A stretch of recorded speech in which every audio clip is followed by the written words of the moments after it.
welcome to this month's episode of the Let's Ask Max Q&A segment.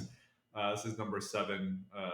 Ideally, and in a perfect world, which hopefully is this one, we will continue to put these out at least bi-weekly, if not weekly.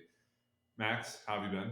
I've been good. A little bit older than I was last time we did this, but ready to answer some questions. Yeah, and before we get in, there has been a big span of time between number 6 and number 7. Maybe you can talk about what you've been up to. Asians has passed. Yeah. AO Finals is coming up. World is coming up. So maybe you can give the people an update. Yeah, we did the Asian Championships commentary, 7i for Weightlifting House. Very fun, cool meet. Not the biggest weightlifting meet ever, not the biggest Asians ever, but some good lifting. Obviously, we saw some cool lifting. You guys should check that out. If you haven't, go ahead and check out the stream they had for that.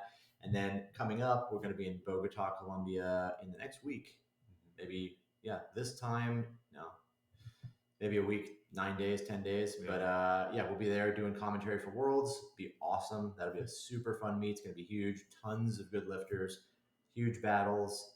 Check that out as well. And then pretty soon here in the next few weeks, we'll be releasing the Snatch book that Josh and I wrote. It is the Weightlifter's Guide to the Snatch. Huge book, well over 100 pages, tutorials, technique, teaching progressions, common errors and fixes. A lot of the stuff you guys see us put down in the community is stuff that's taken directly from the book. The book's a great reference if you're learning on your own or you're coaching or you're using the AI. You can reference that book, pull some of those exercises out, swap them out for your own stuff in the AI, try them out, see how it works. But yeah, be on the lookout for that book. It's coming out soon. Yeah, and also the Weightlifting.ai YouTube channel has been up now. Oh, yes. And we are populating that with reaction more videos. Only reaction videos. Yeah. That's it. That's all I do now. Just react. Yeah. So go check that out on YouTube, and you can subscribe and get more content on Max and I. And the Weightlifting.ai podcast. That's right. That's coming out. A very short little intro. We got to do another one of those. But yeah, all that's coming out. We'll be posting that too in the community, so you guys will be able to reference a lot of the stuff we're putting out. So look for some new categories in the community this week. We'll be putting stuff out so we can kind of really get some of this to you guys. You don't have to go around looking for it. Yeah. Anyways, on to the Q&A. Let's get started. Cool. So I'm going to do this now, I guess, because the computer's in front of me. It used to be Josh. Bryant72 asks, should your first pull off the ground be slow, then you accelerate at the knee? You want to answer that one? Yeah. I mean, the thought is that the pull needs to be so to back up a bit, generally the pull should be as fast as it can be while executed technically correctly. And the reason you want it to be as fast as possible is because you're trying to create the speed that's going to allow it to be accelerated and then moved above your head, right? So generally why you would miss a lift if you're technically almost like perfectly proficient is because you can't get the bar high enough. And a lot of that has to do with how much you can accelerate the barbell and then how high it's going to subsequently end up. So if you can't move it fast enough, it's not going to end up in a position where it can be received. Most people aren't in that level of technical expertise. So they have like errors in execution where the bar is too far back, too far forward, mistimed. They don't know how to push up into the bar. They don't know how to direct it properly. So the speed is kind of secondary to the correct position. And augmenting the speed can sometimes help find the correct position. So you may suggest a more moderate to slow tempo pull off the floor, and that's going to help you get the knees back, the bar back, and then be more balanced as you transition underneath it. So when you say, should the first pull be slow, it should be slow if you're technically not great at getting the bar in the right spot and you're pretty inconsistent. But slow is relative too, because you want it to be as fast as it can be controlled to be in the right position. So I would say move it as quickly as you can, as if only if you're moving through the correct positions. And then once you become technically proficient and really, really consistent, you can actually start to think like, how do I move the bar faster? How do I move the bar faster off the floor, past the knee, off the hip, and just generally be more athletic as I'm pulling the barbell? Yeah. I like to use the word, the idea slow is smooth and smooth is fast, even though it's really stupid. But the idea is like, you have to get control of the bar first, then you can increase the speed. If you're weak or falling out of position or doing weird stuff, not going to help. Just simply pulling harder off the ground is not going to be, something that benefits you versus pulling slowly, deliberately, right? Focus on pulling with the amount of power you can and try to accelerate the bar as quickly as possible in all cases. Well, I guess that's a good point. You mentioned like pulling the bar harder, right? And you have to be able to delineate like pulling the bar harder and moving it quicker or moving it faster. So pulling it harder just means you're kind of like yanking the bar, or you're trying to put a lot of effort into the lift. Whereas like generating speed usually means that you're like synergizing the use of every limb to be able to produce force in the right way. So if you're able to move the bar faster, it's almost implied that you're moving it correctly. Whereas if you're just like trying really hard or trying to move the bar with a lot of effort or energy, like you can really get pulled out of position pretty quickly as the weight starts to approach like a 1RM. So I'd say try to move it fast. Don't try to like put a ton of effort into it, because it should be technically more precise than not. Cool. Next question is from Godfrey. This is, I listened to some podcasts / Q&As, just videos of you guys, and Max has said a few times that pulling has a low correlation to result for snatch and clean and jerk, so why continue to use pulls? He then goes on to say, if it's for technique, why not using more snatch and clean and jerk variations, as they have better correlations, as he supposes? And if it's for strength, why not use more strength movements, snatch, clean, deadlifts, RDLs, good mornings, back extension, variation, etc.? If pulls are the best for both world technique and strength, why the correlation to results so low? So it's actually an interesting question. Oftentimes we say, or I say, that the pulls have low correlation as referencing the research I've seen, and mostly that comes from like the older Soviet texts that you see. I don't think they have like a super low correlation, but it's not nearly as strong a correlation as something like squatting.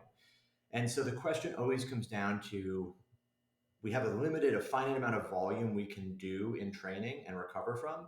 How much of that volume can we allocate to certain things at the expense of other things? So the question of like, well, if pulls are low correlation to your lifts, why not just do the lifts? And that certainly is a viable option. Many programs exist that have never used pulls or don't use pulls, and they have tons of success. It's not going to work for everybody, right? Because you're gonna have a difficult time creating any kind of mechanical overload for the lifts or the low back without doing some kind of pulling movements. So people that need to develop more back strength, people that have shorter legs, longer backs, they're not going to benefit from a program that has nothing targeting their low back or the pulling strength they need. And then as far as the question of sort of being on bell ends of the spectrum, either doing really heavy deadlifting only and the lifts, or doing like, why wouldn't you use a program like that versus just doing pulls? And if pulls are the best of both of those worlds, shouldn't the correlation be higher? I would say there is a correlation between the amount of pulls you do and the transfer it has to results. The question is, again, how much of that energy is being eaten up doing those movements, and is it beneficial for everybody? So it's more a matter of like, are you taking a program and trying to build a giant clean and jerk and snatch by only doing pulls? Or are the pulls and the pulling exercises you're incorporating augmenting the training that develops the snatch and clean and jerk?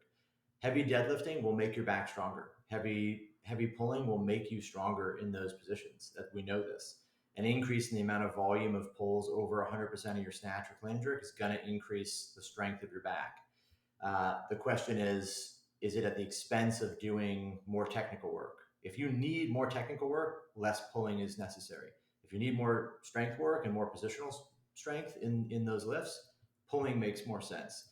So while it's not super highly correlated in the sense that like, oh, if your deadlift goes up, your clean will go up, where it is kind of like that in the squat, pulls are still very valuable from a technical standpoint, from the ability to develop more general strength in the back and the pulling muscles, and then also to correct like technical flaws, and then practice different movements or practice different technical elements you want. A pull plus a snatch, or a pull plus a clean, or those kind of things. Or doing variations of pulls, like pulls, floating pulls, from below the knee, or pulls from blocks. These things, they all have a role in the program. We just reference them as being, or I reference them a lot of times as being not super highly correlated, meaning they aren't necessary to be successful in lifting, but they can be very beneficial. Yeah, that was a great answer. And the only thing I would add is that sometimes you have to acknowledge that you make concessions in training, right? Because it's kind of like this layered perspective of, well, you do some sort of snatch exercise, it's going to push the snatch. You do some sort of pull, and it's like we want to get stronger and effectively more work in with that movement, but you don't want to do maximal deadlifts because that's going to generate like more fatigue, and then that fatigue layered on top of the fatigue from squats and other snatches and other exercises might be overwhelming. So you like think about where you can pull back and still get some of the benefit without getting no pun intended. It seems like we've had a problem with the set. Technical problem. Don't worry about that. Nothing to see here. Yeah, but you have to make a concession that like maybe you don't get the strength stimulus that you quite want, but you're also not generating as much fatigue. And then part of that is like when I think about pulls versus deadlifts, I don't think most people are deadlifting so heavy that they can't coordinate the final extension and add a little pop and pull with the arms on the bar. And if I think if you can do that, mimic the acceleration pattern, kind of follow the bar up with the arms and the shoulders, get on your toes, it's just like more practice that you really don't have to do anything else for. But it can still be heavier. So it's like, is it a pull? Is it a deadlift? I think Glenn would talk about doing deadlifts all the time, but he talked about kind of like shrugging at the top and like mimicking a pseudo pull. So it kind of depends on what you want out of it. But I think it's like the concession of where's the fatigue being generated, where's the benefit coming from, and then what's extra work versus like just getting some benefit without actually having to do much more. Yeah. Yeah. And one thing to think about too with pulls, especially if you're adding pulls to the program, that 90% in the snatch, 100% in the clean, those are the sort of average intensities you want to be focused on. Some heavier, some lighter, but if you're just going to add pulls for the sake of developing some power and developing a little bit of coordination, stay in those ranges where the pulls are, by feel like you could do a snatch or a clean with it. Maybe a tiny bit heavier than that, maybe a little bit lighter in some cases, but yeah, ultimately it's like you want to be in those ranges that are actually beneficial. All right.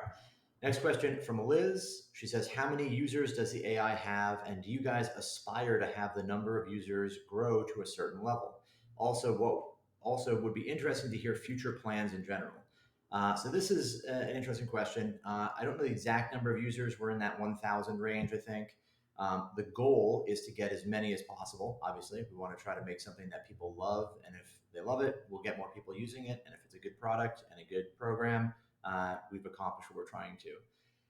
The big plans for the app are kind of up in the air as far as exactly what's going to happen. Everything is kind of down the line. We don't know exactly. The main things for me are always one, improving the product. We want it to be something that people really like to use and want to use. That's designed for lifters and for coaches, so that it's not something where, here you go, this is what we built, hope you enjoy it.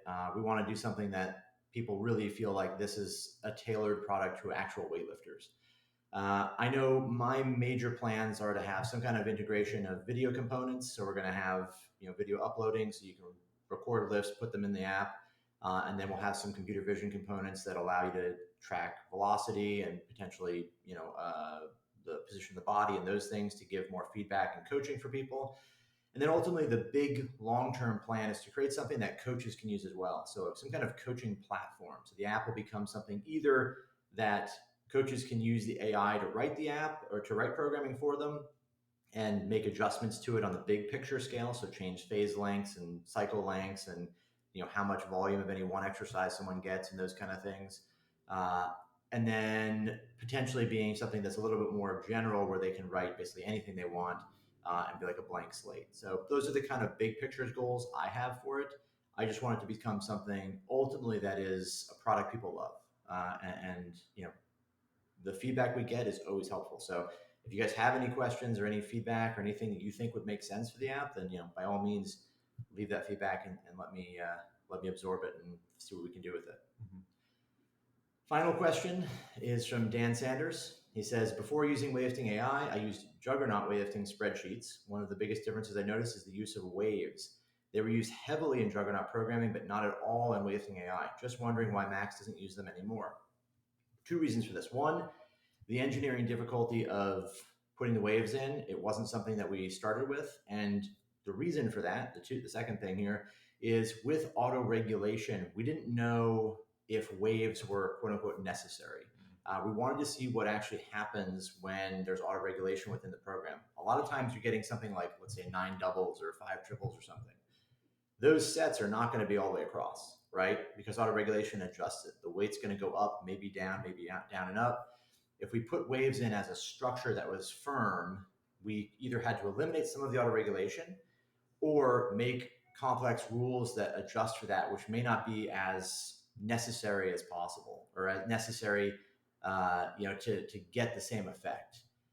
I do have plans to put waves in and put those kind of structures into the program, from the perspective of like a work capacity type training session where there's a lot of volume and some relatively high peak intensity, because you can start off with 3x3, 2x3, or 3x3, 3x2, 1x1 or something, and then do that twice, and you get a lot of volume, a big spectrum of intensities trained that day, and pretty high peak intensity.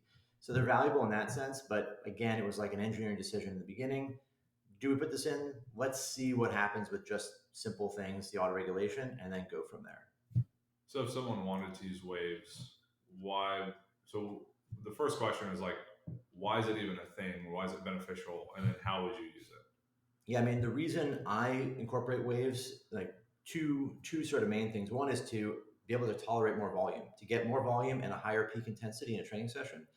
If you're doing, let's say a total of 24 reps and it's broken up into, let's say 8 sets of 3, that's a lot, all at the same intensity, right? And we know that as your fatigue sets in, you're going to start to decline in bar speed. You're probably going to be dropping the weight as you go down into the last sets of that workout.